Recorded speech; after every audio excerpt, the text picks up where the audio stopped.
તો રાજ્યમાં કોરોનાના કેસ વધી રહ્યા છે ત્યારે બોટાદ જિલ્લા આરોગ્ય વિભાગ પણ એલર્ટ થયું છે। જિલ્લામાં હાલ કોરોનાનો એક પણ એક્ટિવ કેસ નથી, પણ સતર્કતાના ભાગરૂપે જિલ્લાના તમામ હેલ્થ સેન્ટર પર 258 બેડની વ્યવસ્થા કરાઈ છે। જરૂર પડે તો વધુ બેડની વ્યવસ્થાની પણ જિલ્લા આરોગ્ય તંત્રની તૈયારી છે। આરોગ્ય કેન્દ્રોમાં 70 વેન્ટિલેટર સાથે ઓક્સિજન પ્લાન્ટ પણ બનાવાયો છે। પ્રશાસને કોવિડને લઈને બાળકોનું વધુ ધ્યાન રાખવાની અપીલ કરી છે। સાથે ભીડવાળી જગ્યા પર બને ત્યાં સુધી ન જવાની પણ સલાહ આપી છે। અને અમારી દરેક પીએચસીમાં અને દરેક સીએચસીમાં થઈને અમારા 258 બેડ તૈયાર છે અને 70 વેન્ટિલેટર આપણી પાસે તૈયાર છે। જો પણ કોઈ કેસ જોવા મળશે તો તાત્કાલિક એને સારવાર કરવાની આપણી પૂરેપૂરી તૈયારી છે।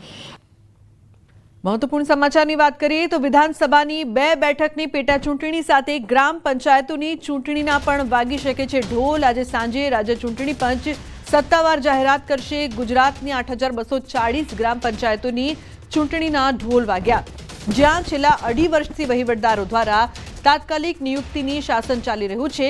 હવે નવી ચૂંટણીઓ માટે તૈયારી થઈ રહી છે। રાજ્ય ચૂંટણી પંચ આજે સાંજે પત્રકાર પરિષદ બોલાવીને ચૂંટણીનો સત્તાવાર કાર્યક્રમ જાહેર કરશે તેવું અનુમાન છે। બપોરે 3 વાગે થનાર આ જાહેરાત સાથે ગ્રામ્ય ગુજરાતમાં ચૂંટણીનો ઢોલ ઢબૂકશે। પંચાયતી ચૂંટણીઓમાં ઈવીએમનો ઉપયોગ નહીં થાય, બેલેટ પેપર દ્વારા મતદાન થશે, જેના માટે બેલેટ પેપરનું પ્રિન્ટિંગ અને ચૂંટણી માટે જરૂરી સ્ટેશનરી ખરીદવા ટેન્ડર પ્રક્રિયા પણ શરૂ કરવામાં આવી છે। ચોમાસાની ઋતુ શરૂ થવા પહેલા એટલે કે 15 જૂનના અંદર ગુજરાતના મોટા હિસ્સામાં ચૂંટણી પ્રક્રિયા પૂર્ણ કરવાનું આયોજન છે।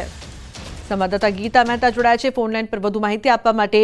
ગીતા, જે પ્રકારથી હવે ચૂંટણીના કાર્યક્રમની જાહેરાત થવાની છે, શું વધુ અપડેટ છે આ મામલે? જી, આજે બપોરે 3 વાગે ચૂંટણી પંચ પત્રકાર પરિષદ બોલાવી શકે છે।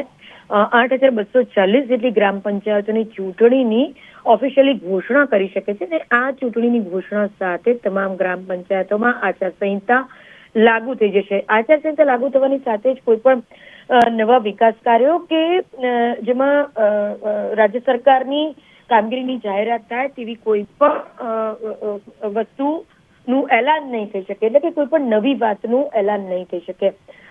હાલ છેલ્લા 2.5 વર્ષથી 8240 જેટલી ગ્રામ પંચાયતોમાં વહીવટદારોનું શાસન ચાલી રહ્યું છે, પરંતુ હવે નવી ચૂંટણીની ઘોષણા સાથે આ તમામ વહીવટદારોના શાસનનો ઓફિશિયલી અંત આવશે। જી બિલકુલ ગીતા, આભાર સમગ્ર માહિતી બદલ।